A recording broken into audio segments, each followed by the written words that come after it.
sudah tahu kebenaran lalu kita berdiam, maka kita adalah syaitonun akros, setan yang bisu. Saya bukan setan, dulu saya sahabat setan, bahkan saya setan. Orang dari kafir bagaimana? Begitu saya masuk Islam, saya buang itu. Saya cari muka kepadamu ya Allah, sebelum saya kembali ke rahmatmu, sebelum saya kembali ke liang kubur. Kakuh badan kita, masuk ke dalam liang kubur, tak ada sahabat di kiri kanan kita, bini pun tak ada, anak istri tak ada. Di tengah kesunyian malam, amal ibadah yang kita tegakkan inilah. Pakai kunut, saya ikut kunut. Antum tidak pakai kunut, anak pun di belakang tidak kunut. Apa masalahnya? Tidak ada masalah. Beda dengan saya baru masuk Islam. Begitu mau masuk masjid tak boleh. Kenapa? Karena belum disunat. Disunat dulu baru menghadap Allah. Dan kebiasaan orang masuk masjid itu melaksanakan solat tahiyatul masjid, qobliyah. Usai dia solat, dia melaksanakan ba'diyah. Saya karena baru masuk Islam, pertama kali ke masjid, saya tengok-tengok, ini orang datang ke masjid seperti orang Kristen datang ke gereja. Orang Kristen kan begitu, kalau masuk gereja duduk di bangku, lipat tangan, Bapa kami yang di surga, berdoa dia. Sama dengan orang Islam, begitu masuk masjid, Allahu Akbar, dia sholat. Berapa rakaat? 2. Qobliyah, ba'diyah 2 rakaat. Saya lihat-lihat orang-orang masuk masjid, dia sholat apa ini? Saya tengok terus. Saya bilang sama ketua MUI, Kiai Haji Yusuf Yamani, ketua MUI Sulawesi, Toli-Toli, Kiai, sebentar saya keluar dulu. Saya keluar karena saya mau masuk lagi. Waktu saya masuk pertama tidak qobliyah, tidak tahiyatul masjid, jadi saya ikuti. Mau kemana Pak Yahya? Enggak, saya sebentar keluar dulu, nanti saya masuk lagi. Begitu saya masuk dan saya sholat, saya lupa kalau sholat sunat itu 2 rakaat. Saya sikat cuma 1 kali langsung salam. Begitu 1 rakaat, Assalamualaikum warahmatullahi wabarakatuh, Assalamualaikum warahmatullahi wabarakatuh. Ditanya sama kawan di sebelah, sholat apa tadi Pak? Sholat. Ya, sholat apa tadi Pak? Sholat. Kiai langsung bisik, sudah maklumi saja, itu baru disunat, baru 3 hari masuk Islam. Maklum saja. Dia baru masuk Islam, dia belum tahu sholat apa. Saya sholat. Pak, kalau sholat kenapa 1 rakaat? Ini bukan witir. Saya kan tidak tahu apa witir, apa qobliyah, apa ba'diyah, saya nggak tahu. Nah, baru masuk Islam. Salah saya atau tidak, ibu bapak? Salah atau tidak? Yang menilai manusia, di hadapan manusia saya salah, tapi di hadapan Allah innamal a'malu niat. Mana Kiai, tolong kasihkan buku saya, panduan sholat 5 waktu, doa dan witir. Hafal saya doa-doa itu, hafal saya semua yang diberikan. Mulai saya praktik. Ini al-ilmah bil kasab labin nasab. Ilmu itu dipelajari, bukan karena keturunan. Artinya ibu bapak begini, pejabat-pejabat kita ini kan bukan mualaf. Mereka ini kebanyakan muslim. Digiring semua, dibawa semua oleh siapa? Pemegang saham, pemegang modal, yang kita kenal itu dalam istilah ekonomi para oligarki. Ini yang terjadi di Rempang. Mulai dari kepala BP Batam dan semua pejabat-pejabat di negara di pusat, mayoritas orang Islam. Dan pemilih Pulau Rempang itu saya tahu, Galang.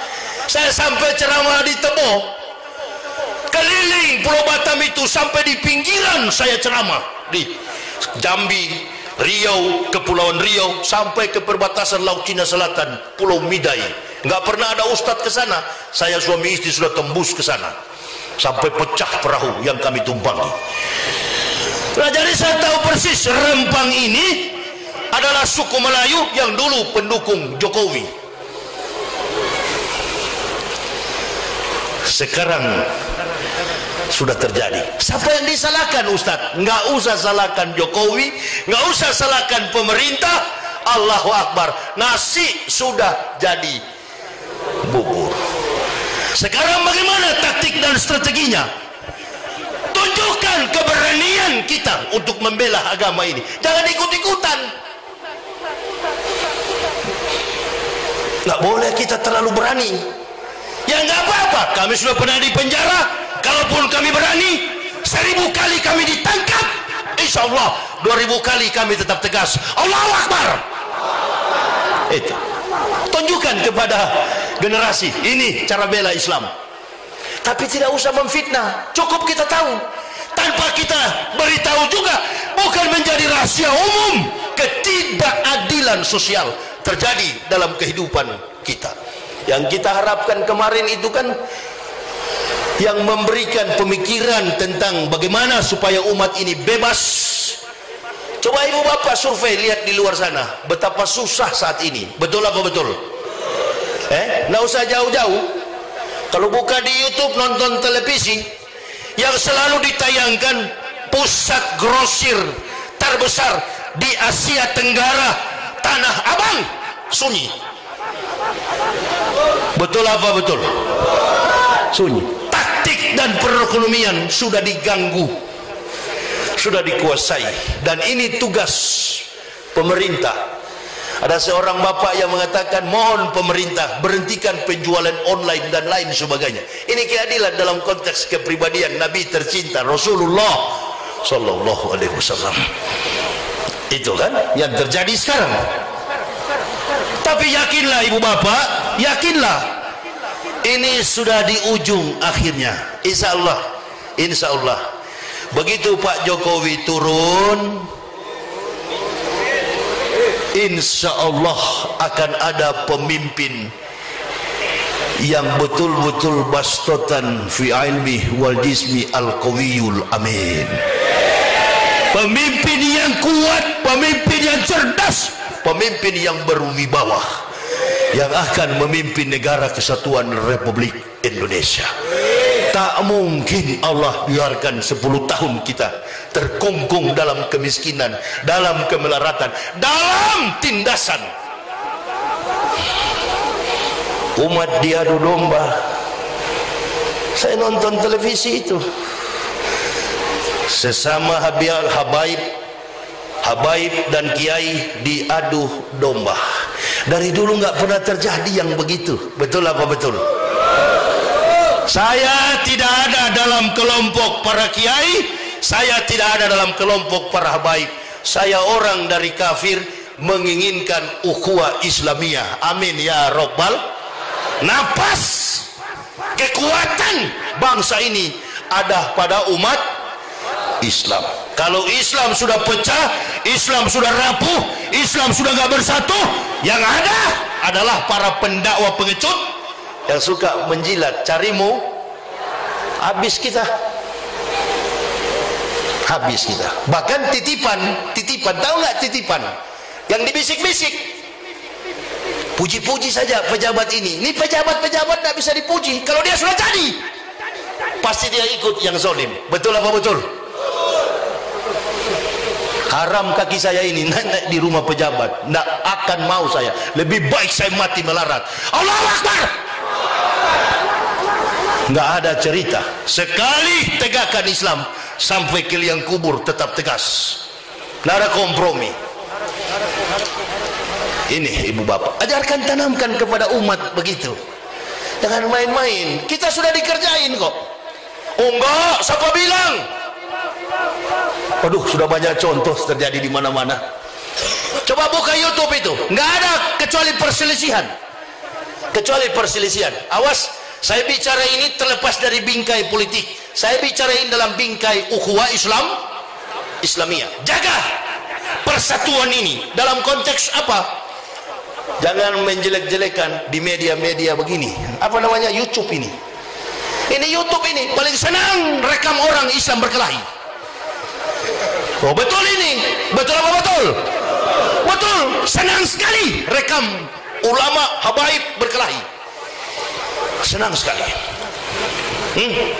Kita hidup dalam negara demokrasi, demos and krator.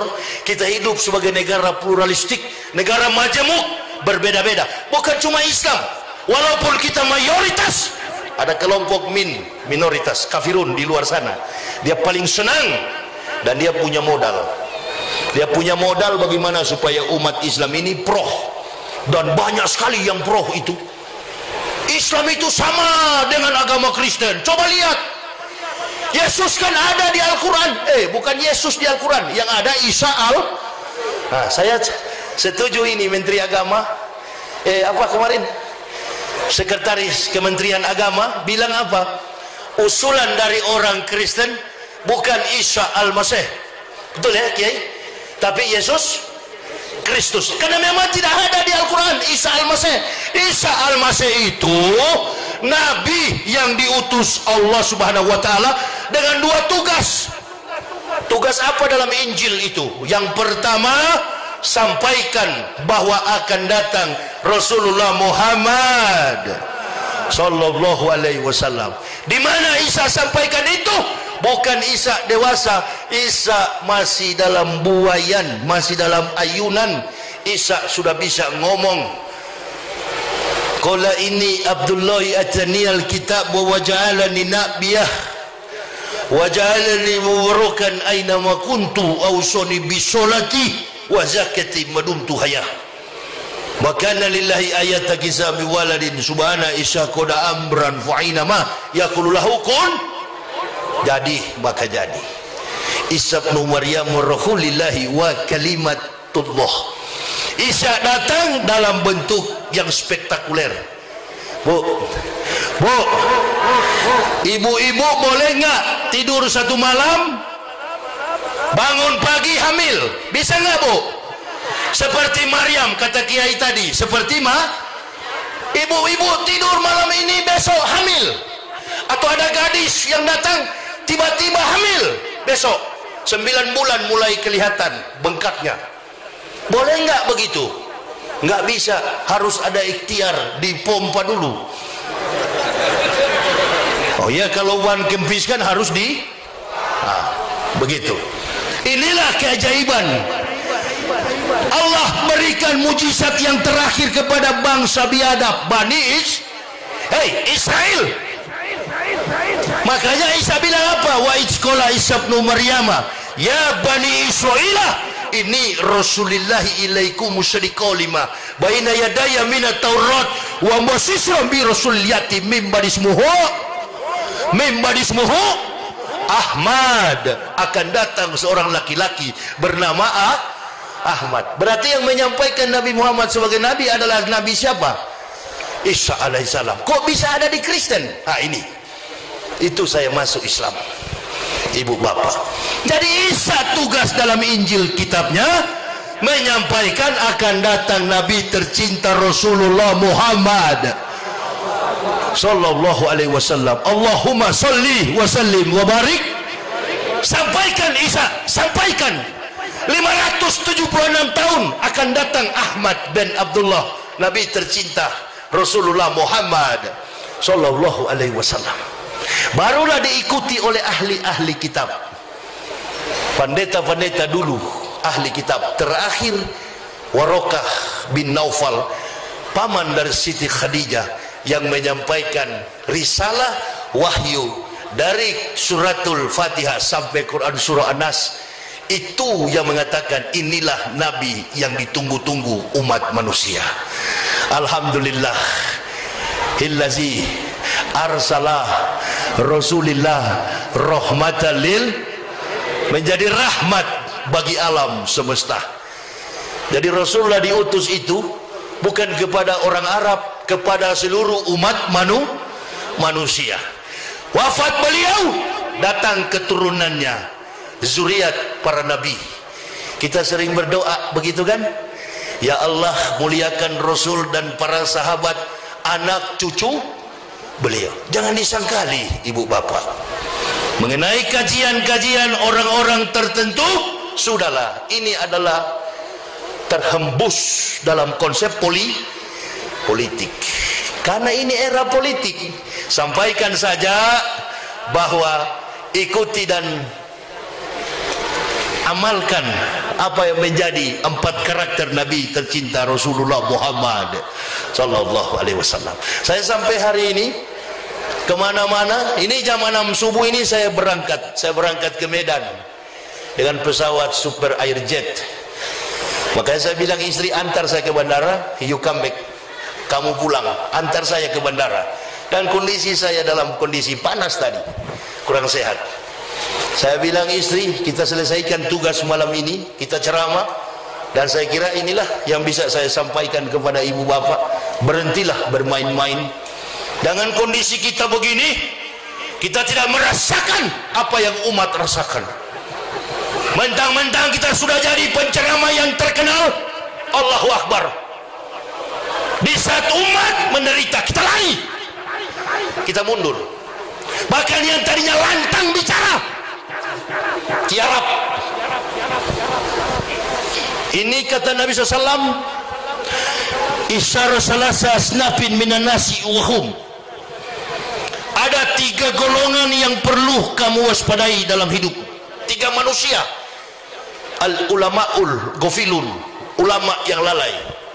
Yang kedua, wal fuqara'ul mudahinun, orang miskin yang sombong. Yang ketiga, wal mutasawwifunal jahilun, orang sufi yang bodoh. Mana sufi yang bodoh? Sufi yang bodoh suka membidah-bidahkan sama-sama menganggap diri paling suci, menganggap diri paling benar. Ketika ada maksiat, ketika ada kezaliman, tiara bungkam, nggak berani, tiarap, nggak mau di pihak yang benar, jalan sendiri. Sudah, kita yang penting dakwah yang apa? Bil hikmah. Wow, luar biasa. Bersyukur ibu bapak, kita masih bisa sholat, karena masih ada singa-singa di daerah-daerah, masih ada para petarung. Tapi jangan tiarap. Itu kata Nabi, kalau sudah tahu kebenaran lalu kita berdiam, maka kita adalah syaitonun akros, setan yang bisu. Saya bukan setan, dulu saya sahabat setan, bahkan saya setan. Orang dari kafir bagaimana? Begitu saya masuk Islam, saya buang itu. Saya cari muka kepadamu ya Allah, sebelum saya kembali ke rahmatmu, sebelum saya kembali ke liang kubur.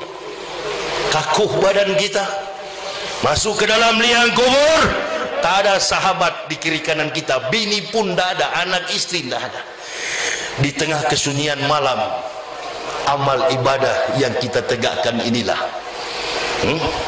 Tapi kalau kita berdiri sebagai ustaz, kita nanti di pihak si A, kita di pihak si penguasa. Awas, ini akan terlihat begini, akan terlihat betul-betul laki-laki ketika Islam diganggu dan dia muncul, dan terlihat penjilat ketika Islam diganggu dia diam.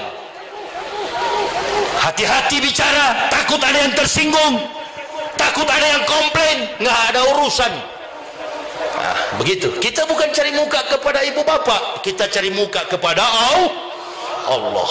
Ini berhenti. Nanti kalau Islam sudah aman ke depan, doa kita bersama, ya Allah, kita tahu ke depan kita akan menjadi umat yang terbaik.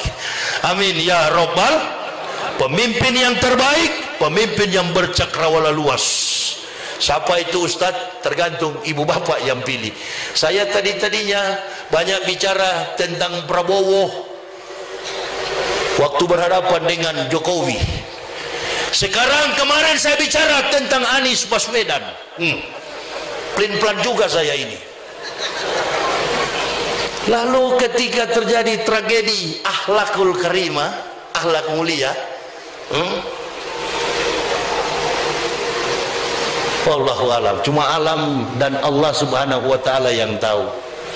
Di Islam boleh curiga, tapi menuduh tak boleh. Saya satu kesimpulan, kasihan kecerdasan Anies Baswedan luar biasa.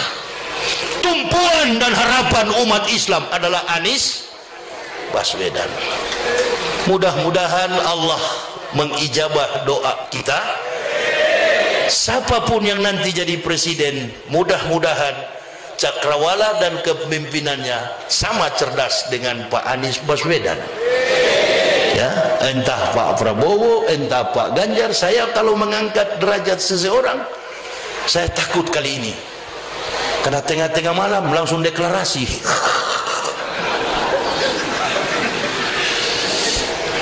Aduh, bagaimana ibu bapak? Begini persoalannya. Indonesia ini kan negara yang masih menjunjung etika dan moral, artinya bangsa yang santun dan beradab. Apalagi pemilik partai politik, sekolah tentang ekseleji, etika, logika, estetika, mereka terkemuka dibanding ibu bapak. Artinya orang-orang yang santun sebenarnya. Ketika berlaku tidak santun, ingat baik-baik para pejabat, etika dan moral masih laku di pasar publik. Lagi, akhlak, etika, moral, sopan santun masih laku di pasar publik. Ketika kita berlaku tidak santun dan tidak sopan, akan menjadi penilaian publik. Ini para pejabat, ikutilah sifat dan kesantunan Nabi kita Muhammad sallallahu alaihi wasallam. Secara spesifik Indonesia, ibu bapak lihat, biar orang munafik yang menyampaikan santun dan etika, orang masih percaya itu kibulin yang pakai ban Vespa di kepala itu. Orang masih percaya, padahal dia salah satunya golongan munafik. Kok takut-takut sekarang ini bicara begitu? Hah? Kalau pejuang itu dari awal sampai akhir nggak berhenti, nafas terakhir pun dia akan tetap berjuang. Jadi ini aja pesan saya, ya ibu bapak, saya kurang sehat, saya akan berangkat malam ini, mohon doa agar saya tiba di Sumatera Utara besok dengan tubuh yang dalam ridho ampunan Allah. Doa saja ibu bapak. Secara fisik saya sudah tidak kuat, doa dari ibu bapak kiranya akan menolong kami dalam perjalanan. Inilah ceramah orang yang baru belajar Islam, ya. Kalau beliau tadi Allahu Akbar sudah banyak sekali dibaca, pemimpin pesantren, juara 1 nasional, ini juara 1 terakhir dari sana. Dan saya memang tidak mau belajar soal itu. Kenapa? Bukan kompetensi saya untuk belajar-belajar yang begitu. Saya hanya belajar satu saja, keberanian, minta kepada Allah jadikan saya sebagai Umar bin Khattab dalam menegakkan agama ini. Allahumma habib ilainal iman wa zani fi qulubina wa kari ilainal kufra wal fusuq wal isyan waj'alna minar rasyidin. Allahumma tawafana muslimina wal hikna bisolihin gairah uzzai wala mabtunin. Allahumma ij'alna muflihin.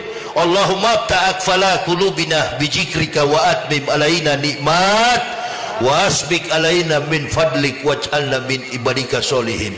Rabbana taqabbal minna innaka antas samiul alim wa tub alaina innaka antat tawwabur rahim. Wassalatu wassalamu ala sayyidil anbiya wal mursalin Muhammadin wa ala alihi wa sahbihi ajmain. Ya Allah, ya Rabbi, kami berkumpul di Masjid Darul Muttaqin Baitul Amin ini ya Allah, Cipondo, Tangerang, Banten. Dari panitia, Badan Kemakmuran Masjid dan seluruh komponen jamaah yang hadir, limpahkan kami dengan nikmat dan barokah-Mu ya Allah. Sudah banyak sambutan dan ceramah yang disampaikan oleh para ulama-ulama. Hamba hanyalah orang yang memotivasi. Hamba bukan dari golongan ulama ya Allah. Hamba Engkau rampas dari lumpur kekafiran, lumpur musyrik dosa. Hamba tidak layak menjadi sosok ulama. Sudah menyampaikan ulama-ulama, hamba hanya mengingatkan, memotivasi umatmu. Tanamkan ini ya Allah. Nilai tauhid yang kuat adalah keberanian, berintegritas tinggi, dan tidak suka menjilat kepada penguasa, karena hal itu akan mengurangi 1/4 dari keyakinan iman tauhid. Ya Allah, ajarkan kami untuk tetap setia, susah maupun senang, melarat atau dirundung dengan berbagai macam kenikmatan dunia. Tetap kami tegas untuk mengajak umat manusia masuk ke dalam Islam, dan yang sudah di dalam Islam kokoh mempertahankan prinsip yang kuat atas agama ini. Ya Allah, turunkanlah berkah-Mu di malam Rabiul Awal ini bagi kami semua. Ampuni dosa-dosa kami ya Allah, dosa-dosa orang tua kami, anak cucu kami, dan semua yang berhajat malam ini bercita-cita berkahi ya Allah. Hamba dan keluarga akan kembali. Jadikanlah masjid Baitul Amin BKM dan seluruh komponen jamaah Kabupaten Kota Tangerang, Provinsi Banten, dan Indonesia pada umumnya menjadi masjid kabupaten, provinsi, dan negara yang baldatun thayyibatun wa rabbun ghafur. Lindungi kami semua ya Allah, dan malam kami akan lewati dalam istirahat tidur kami, dibangunkan untuk melaksanakan ibadah pada subuh hari.